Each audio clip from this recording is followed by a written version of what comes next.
Welcome to another episode of Mexican Growing Pains. I'm your host, JC. I'm MC. Oh, man. So, you know what I realized? I realized that I still have the tradition of having my kids come down for dinner and eat together. Yeah. It's super important, super important. And I noticed that that's something that I carried on, as a family tradition. And I think it's necessary, especially nowadays. It's hard. It's hard too, because after work, like you're all tired and stuff. You don't want to cook. You want to just go out and get some fast food or some burritos and stuff and just, call it a day. But it's been helpful to be broke a little and get my butt in that kitchen. Get that unity going. Yeah.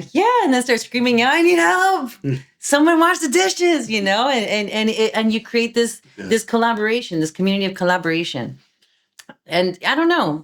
For me, I think it is a good thing that I grew up a little bit underwealthy. What is it called? Underprivileged, because I do believe the working hard has taught us a lot. When you give everything to your kids, like I'm doing now, I'm starting to notice they no aprecian. Like they don't appreciate nothing. Now here's a question real quick on the dinner thing, because for me it was very interesting. I grew up with my mom and my three brothers mostly, and we did not eat at the table together. Like we would eat off. But when I went to go live with my dad, we did. But the thing about it was that with my dad, I realized that we couldn't talk at the table. And that was a big problem for me. So unfortunately, I would make my siblings laugh quite a bit, because I was the one that I just couldn't stay quiet. Always been a clown. Not just that. It's payaso. It's not just that. The thing is that I don't take well to authority. So, and then of course my dad, not being in my life for quite some time, I had that little resentment. And the thing is that I just, like I said, I like breaking rules. So yeah, I'd make my siblings laugh, and it would cost me. So I don't know if that's something that, talking to my wife, she also mentioned that, they wouldn't also talk as much at the table. Like it was, Really? Yeah. So it's a thing. Well, see, the thing is, I'd make my siblings laugh about whatever. If I had to, I was like running or something. I would just. But you were a storyteller, right? You were a storyteller, so everything was goofy. But I mean, so you tell me, it's like, how did you break that, or do you guys laugh at the table, talk? Absolutely. You have to get to know your kids, awesome. And you have to encourage them. The silly ones, let them know it's okay to be silly. You can make money being silly now. You want to be a comedian? You want to be on the radio, be a host? There's a lot to do with comedy now. And I think it's the most important. I love people watching, and I got to watch my kids too. And I got to lead them because, I don't know, in the past, my grandma obviously worked hard. So she showed my parents that you have to work hard to be somebody. And in order to be someone, I think my parents' generation was like, you could only be a lawyer or a doctor, something like that, something of value. Right. And so I felt like my artisticness was never embraced because, that's something anyone can do, no one's going to pay for that. But they were wrong, they weren't wrong, but with their understanding of life.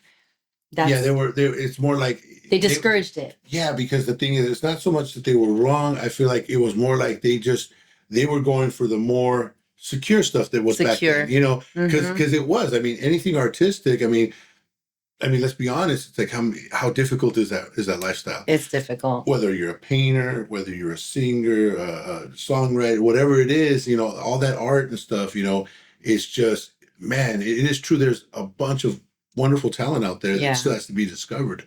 So the chances are a lot less for you to go out there. So they don't want to, back in the days, I know, just work hard and that's it, but it's like, some persons work harder, work smarter. It's a little, it's different. It is. And with nowadays, it's like, man, the things you can do, we're gonna sit there. I mean, we look at kids that do gaming. Let's just say, oh my god, yeah. And what do we say? What do we say? Oh my god, what do you think? You're gonna be some kind of gamer? And next thing you know, kids winning thousands and thousands of dollars, right? or posting being an influencer. Influencers. Now it's like, whoever thought that would be going to Comic-Con. Yeah. So now we're almost telling them like, okay, maybe I learned something. See? So it's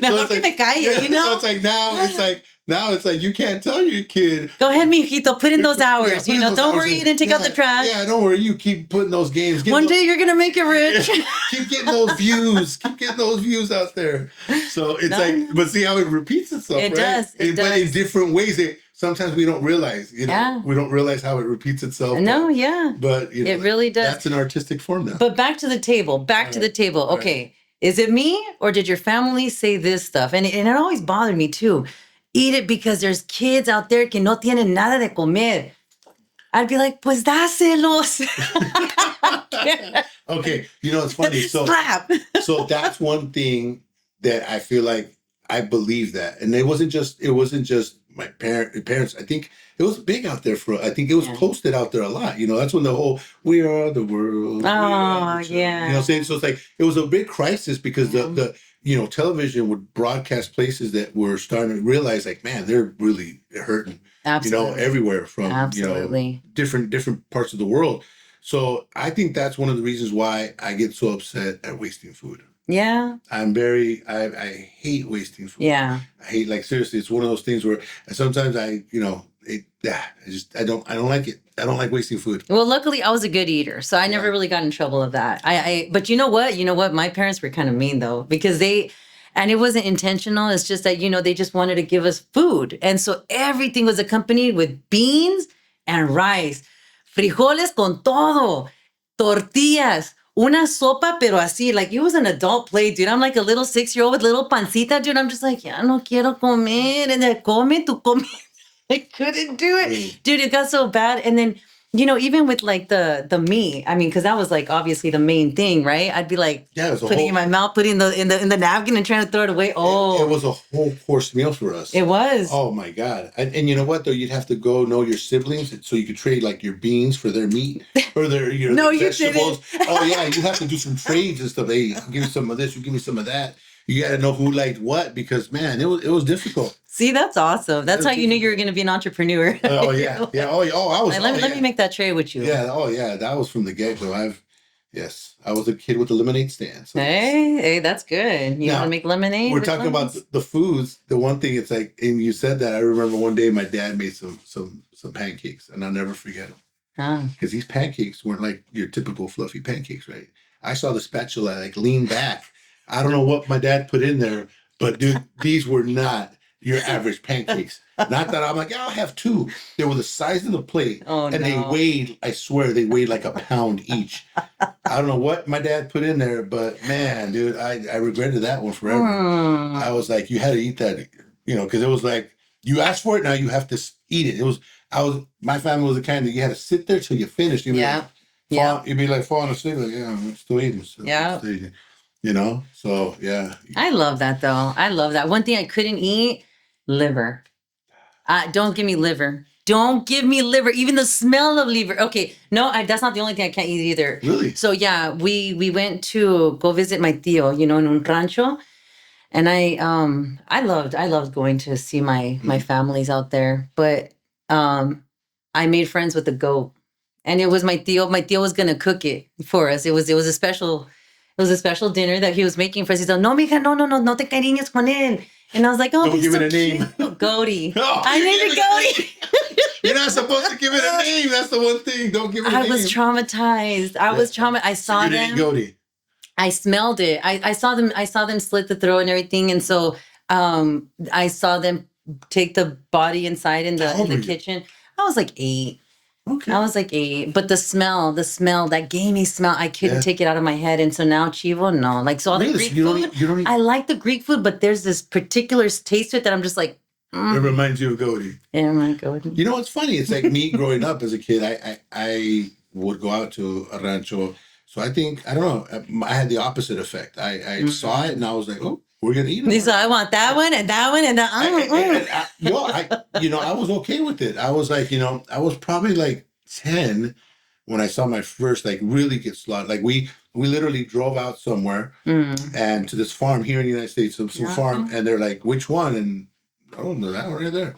And they got, and back then, chose your goat? No, it was a pig. And you chose your pig? Yeah. Damn. So, and this was a humane way because they basically put a collar. Oh, con un balazo. No. The collar. Yeah, so it wasn't like a balazo or, no, they put a collar on it.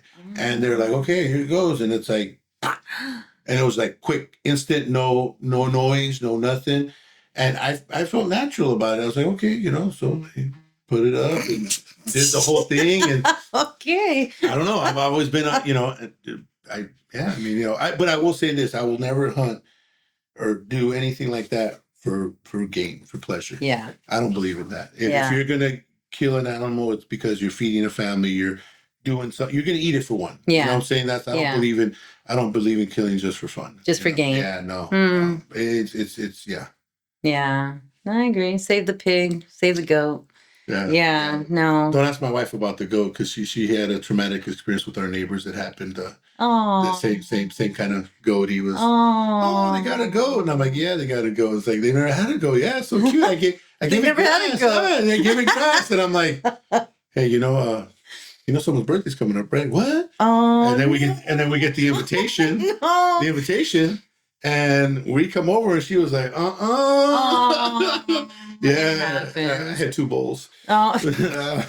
I didn't name the goat. But I will tell you this, though. That was one of the freshest goats I've had. And it was kicking still after. Oh, that's so mean. That's so mean. It wasn't like I was sick. But Don't start. It felt full. That's messed up. No, I'm just choosing your freaking meat and then he kicking. No, I didn't choose Get out of here. No, not the goat. I didn't choose the goat. I didn't even know about the goat. She's the one that told me, I fed the goat. Yeah, I heard him. Some animal lover you are. Oh, what? Hey, you know what? I thank God and the animal for feeding us because we do it every day. Let's not lie to ourselves. Feed in packages. You're right. Let's not lie. Fish sticks are real fish. All right. Hamburgers are real animals. Don't lie to ourselves, guys. All right. There's people that lie to themselves, make it seem like it's not real fish or something. When I grew up too, and a good memory that sparked that up too. I mean, aside from the meats, is in my time when we were in dinner. My dad would put it a lot on Arnold Schwarzenegger and watch those bodybuilders. Oh, that was the rage. Arnold Schwarzenegger and his body. Yes. And I used to think, ew, they're so nasty. But I mean it's a sport. Now I appreciate it, but yeah, just watching it, I was like, ugh. And I think I didn't like it too because he was so into it. That I think when he was into something, he made everybody into it. The whole house had to be into it. So he would make fresh squeezed orange juice and then put a raw egg in it. Dude, I couldn't. That's why I don't eat egg. I don't eat it. He traumatized me with the egg. You don't eat eggs? I don't eat eggs. No way. I don't eat eggs. Because of that. No way. Because of that? Mm-mm. Wow. Yeah. Yeah. For a while, I didn't eat beans because my dad made me eat beans. What? I boycotted them for 3 years. Shut up. Yeah. How do you do that with beans? Beans en la olla? Yeah, but the thing is, again, how do you try eggs? That's like. But that's because, dude, a raw egg. You know how yolky, like the nopal, it's got that babita. Well, what's funny, and it's a visual thing because one thing I did love. I love it when they would make the what do you call it? The scrambled omelette? No, the tibios. Oh, it's like hard boiled, but it's still kind of. It's still kind of like whatever. But the thing is that I couldn't look at the little slimy stuff. I couldn't look at it because I'd mix it all in, put pepper, salt, and mix it all in, put my toast and stuff. Because if I saw it, then I'm like, oh man, take it out. Yeah, I wouldn't like it either. Ugh. So, but I don't know. If I don't see it, I guess it would. I don't know. So you would feel it, or you do, yeah. I never got to. I don't think I ever had raw eggs. You crack the egg and it's raw. And it's still whole. You don't mix it. No, you mix it. Mix it, but you still got a little sliminess. Yeah. No, it's thick. Oh. And you make me eat it. Oh, yeah. You drink it. Oh, yeah. Yeah? Oh, yeah. All of your siblings? Oh, yeah. I was just the only one that couldn't handle it. Really? You were the only one? No, yeah. Man. I was very particular. Particular. Well, I don't, like I said, the slimy stuff I never liked either, but dang, so no more eggs after that. Huh? No. Yeah. I think it's a mental thing too, because I can eat it in certain things like cakes and stuff. So it's not like an allergy. So it's just like a taste thing. What about a deviled egg?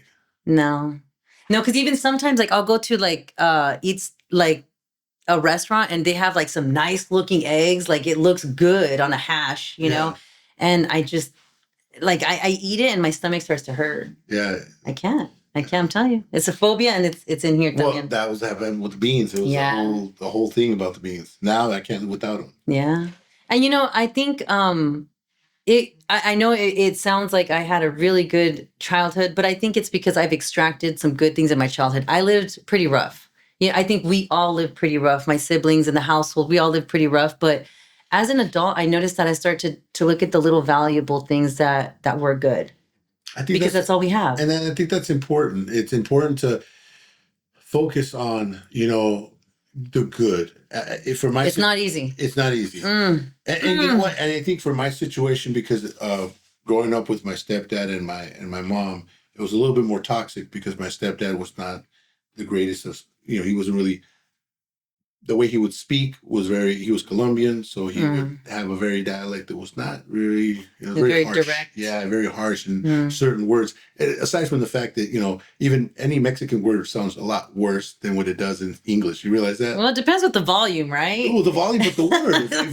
If you call someone, dumb, it's all right, but what's the translation of dumb? It sounds worse. Doesn't it sound worse? Yeah. It sounds worse, it sounds right? degrading, demeaning. It does. Like, it's like, hey, you're dumb. Really and it's like, no big deal. But you tell them in Spanish, estás. Yeah. It just sounds so worse.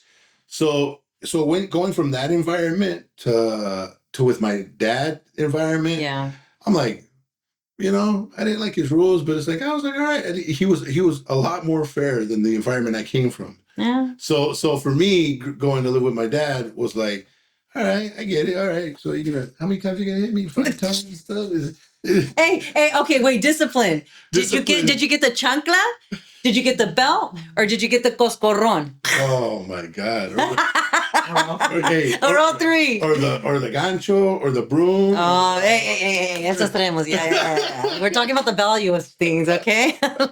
No, it's because I laugh because my mom would always try to be like, hey. But that's the mom. Oh, see, right. there's the dad tools. Yeah. And then there's the mom tools. Oh, that's true. The mom tools, hey, whatever's in reach. Yeah. See, that's why I practice karate, because then I'd be like this, and my mom would get mad because I ended up breaking her. My escoba, oh my God. I'm like, what? Are you blocking and stuff? Or my favorite move from my mom was when she tried to hit me with the chancla. My favorite move is she'd come to hit me, right? Yeah. And I learned when you're fighting a certain way, you get close. And what ended up happening was she would hit me with her hand instead of the chancla. It's like, te moviste. And I'm like, it's like, I was like, whatever. So I'd be like, I try to duck around and stuff. And, but with my dad, it was more like, it's like, okay, you kneel down, or you get a spanking. That's a whole execution, huh? The whole execution. But you should have seen some of my other siblings. They'd start from this side of the room, and they'd end up on that side of the room. And like, wait, hold on, let me explain. Hold on, hold on, wait. Like, move your hands, wait, hold on. And that was my siblings. All right, I was the type that I was like, all right, we can get over with. Go ahead. You ready? And I think that would make my dad a little bit more like, it's like, wow. He'd spank me. All right. And, and I. Dude, why don't you just fake cry? I mean, that's just a challenge right there. For me, I mean, I was very stubborn. So it's like, in a way, I was very stubborn. So I wouldn't let him see me. I mean, I would cry, but it'd barely come a tear out my eye. Like, I bet. Bring him back in. So, so I wouldn't let him see me, I wouldn't let him. So, and like I said, I mean, it was so silly stuff sometimes, coming home late or whatever. But you know what? Like I said, I realized that, thank God he always had a reason. He wanted us to be better. Yeah. And I think it was the whole generation, not just, I think, our parents, let me tell you, because I remember even remember in the comerciales, they'd be like, they show a little scenario of a kid doing something stupid, and then the parents like, ¿Qué te dije? And they'd be like, cuenta a 10, para. Yeah. I'm serious. Yeah. I'm serious. It was bad. It was. Well, you know what? Right now you say that, I remember going to school, and it was like the last of it, and I was in this one underprivileged school, you can call it. Yeah. And I remember hearing that they were still spanking kids. What? Yeah. Oh, how recent? No, I'm talking about when I was little. I was probably like 4 years old, 5 years old, like Oh, barely going to school. And I don't know. It was very impactful. I heard. I mean, he could have been lying to me. I don't know if they took yeah, it out, but I yeah. just remember hearing someone getting spanked. And Maybe in a private or a Catholic school, right? I well, know Catholic schools had it for a very long time. Yeah. what do you call? Like I said, I was in the principal's office for something else, nothing bad, and I remember just hearing the sound and crying, and I'm like, and then he's like, "You better be good, or that could be you," and I'm like, what the heck? They hit kids? Yeah. So yeah, so I was like, whoa. And then I would see a paddle up on the wall. And like I said, I know that at one point they had it, but I don't know if he was just, I don't know what happened, but it just traumatized me like, dang, that can, that they would do that. Yeah. Is that crazy or what? It is. Hit school. Like nowadays, Yeah. yeah, no. Yeah, no, it's different. It's different. But that's why I'm telling you how generations repeat itself. And sometimes I start thinking to myself, you know, so my parents, obviously because my grandparents migrated, right? And so they didn't really know English or read, weren't educated. So then they told my parents' generation, I believe, like, shut up. You're seen, not heard. I believe that that's my parents' generation there. And so they passed that on.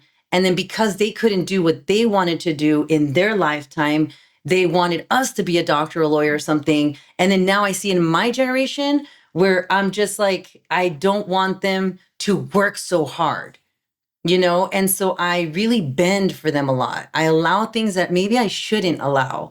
And so I need to take a couple steps back. Do you think I you really let do. them enjoy more than you feel like? I think we should balance it. Yeah. Right. I think we need to take a balance. I think we need to step back and take a little bit of a balance on that. Not be so rigid on things, but not be so like, oh, we'll let them, because let me tell you, there's a lot of confusing things happening right now that I think because I'm just like, oh, well, it's just a confusing time, Yeah, no, but you also need to correct the kids. And that's what family's about. That's what I grew up with. Family should be able to be talking to each other and apoyándonos, right, to like be better. Because a lot of times, as you know, your parents can tell you something, but it's not until someone else tells you something that you're just like, oh, well, maybe, maybe, It's funny you say that. I've seen maybe this dynamic sometimes where it's like I feel like some of the kids, I don't know if it's because of this, but some of the kids sometimes I see they're independent because the parents give them so much, like they do kind of fight within themselves a little bit more than maybe the kids of the parents who are more strict kind of unite together, like let's not get in trouble. What I'm saying? Like there's more unity because like we can beat this, all right? We can be together. So there's certain kids that kind of grow up a little bit more united in that sense, and then like they mouth off, like, you can't beat me, I'm gonna call CPS on you. well, nowadays, or sometimes there's siblings that are the older siblings, and then they got a younger sibling that they end up putting in a closet somewhere. Oh my gosh. Well, okay, first of all, with siblings, you always got to torture each other. Okay, you always got to torture each other. But I don't know if you were that type. You would get in trouble if the little one cries. I've heard that before, right? I've heard that if your sister or brother cries, because the younger one, you're in trouble. Oh yeah. But you're the older one, so you know that more than anybody. So, yeah. You got to be the watch herder of the whole thing. But that's a lot of responsibility on you, buddy. You said you were the middle child syndrome. Yes. Child syndrome. Yeah, but you know what? What's good about mine though? Okay, so I think for the most part I was quiet. And even now I notice that it's still kind of dragged on with me. That's why people, especially siblings, right? They'll throw stones at me and be like, "Oh, you're a coward." Well, am I really a coward? No, I just don't voice my opinion so much, I was always told to be quiet, and so I just listen, I observe. And I think it's actually a gift. Okay. Because a lot of times, like, I'm able to be like, well, whatever, well, what do you think on this? And like my passion isn't as intense as theirs, because I go, well, I'll be casting my vote in the voting polls. Mm-hmm. That's where I'll say my voice. I don't have to say it to you. And like, if we want to talk religion, well, we can go to church and talk about that. I think that there's right places for right things, and I'm not so boisterous. And I think it's helped me. Yeah, I think I'm very boisterous on certain topics, but you're right. There's certain things that it's just like, you want to keep to yourself sometimes. It's just many times. Yeah. Don't wait until somebody says, "What do you think?" Yeah, exactly. Don't open that can of worms right there. Yeah, you ask the wrong person, and they're going to tell you what they think. Because any friend will tell you, you're like, hey, like, right? You're like, hey, yeah, here it is, and we've talked about it a couple times with a couple people, right? Where it's like, yeah, they'll tell you things, and you're just like, yeah, give it to me, And sometimes people need to air it out. Yeah. Sometimes they don't want advice or feedback. Well, I think it's difficult because sometimes it's like they say, are you, if they're venting or they're complaining, that's the toughie one to figure out whether they're, because if they're venting, it's like, okay, you listen and nod and be like, all right, but you don't want them. But then they go, and then he did this, and then I did this, and then, oh my God, and then what do you think? Do you want to know what I think? Well, let me tell you, and a lot of times, let me tell you, I've been told before that I'm very, very straightforward, and I need to learn to sugar it up. Emotion driven? No, I'm just too direct. I think I'm emotionless. I don't empathize enough, but I'm getting better. It's because life has made me a little bit, life chisels you to be a certain way. Yeah. It really does. No, it does. It does. We get put in situations that we can avoid, and sometimes we put ourselves in situations that we should avoid. Yeah. And so it's a mixture of stuff. It's a constant battle of, whatever it is that's going on. Absolutely. But we once you get a hold of yourself and realize that you're the one in control, especially once we're older, we, like you said, we decide to remember those things, remember those memories, the good ones that, instead of remembering the ones that may be not so good. Yeah. Doesn't help anything.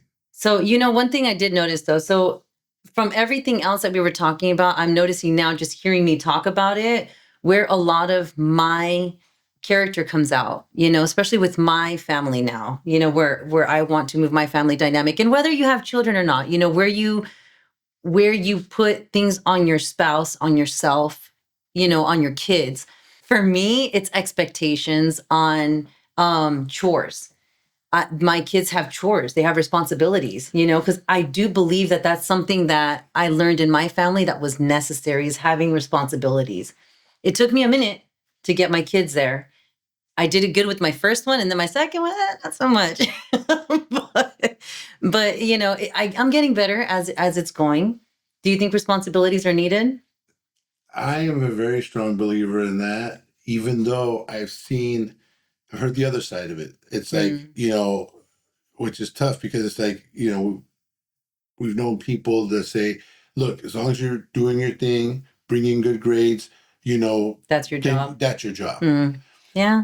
What I do believe, though, is there does come a time where let's not call it chores. Let's call it being part of the family. I like that. Let's start working together. Yeah. Because that's the tough part, I think, for me to figure it out. And again, I don't have any kids, so I don't know where the line is. But I feel like you have to make like you said earlier, come in, oh, I'm cooking dinner, and have your, hey, can you put the bread in the oven for me? Hey, do you mind setting the table? It's not really a chore, and it doesn't always have to be a chore. Now, there might be an age where they're developed a certain way that, my nephew, my mom was trying to teach him about money now, right? Mm-hmm. So my nephew was at my mom's, and apparently, he wants to buy something. So she's like, okay, well, if you wash a dish, then, I'll give you a quarter. Okay, when you wash your dish. Well, I mean, my nephew apparently understood that. So he's like, all right, here, I'm going to wash your dish too. And I'm going to so he's like washing dishes. So in a way, in a sense like that, because, she's explaining it to him, it's not like she's forcing him. Yeah. He's picking it up on his own. So he's able to rely that and be like, wow. And I think that's good. Not every kid's like that. Exactly. No. And that's what I'm saying. No kid like that. That's what I'm saying. So it's like, he's what, 5, 6 years old. See, that's all personality, though. That's what I'm saying. So but you don't know what kid is going to be that way. So if you're available like that, like he's like, right now, he's like, I'll wash your dish too, Grandma. Yeah. So he's like washing her dish too and stuff like that. So he can make that quarter. Happy heart. Exactly. So in that sort of sense, it's like, that's, I think, beautiful. I think is beautiful. So it just depends on the kid's way. But do I believe that education's first? Yes. but there has to be a way to incorporate it. Doesn't have to be a chore. Yeah. It's being part of a family working together. Yeah. Hey, you know what? Can you help me Yeah. with your sister? You know, we're leaving. Could you help me? She needs someone to help. Make them feel responsible sometimes for simply not, hey, go watch after your sister and this and that. There's ways to talk. There's ways to give them a certain thing. Again, it's just my perspective from what I see. All right, guys. So as the week, as we see each other next week, if you guys can make the opportunity, see if we can try to bring up another a good tradition. Either you continue to do it or you want to do it. Try to share a meal, right, with your kids. Definitely. Go, and if you can't cook it at home, at least do it at a restaurant or a fast food. Anything to kind of keep that interaction going, because a lot's going on that you really it's good to stop and take the time to see how the other person's doing, right? Yeah. Your spouse, your kids, your mom. Definitely. Like, the whole, everyone puts their phone away and just sits down and let's look at each other. Yeah, it's kind of hard, but yeah. That's the point, right? Yeah. It's like, everyone puts their phone away. Everybody puts their phone away. Yeah, for sure. And then just sit down and have a meal and see what, It's a beautiful thing. Yeah, it is. So until next time. Yes. And remember, there's no growth without patience.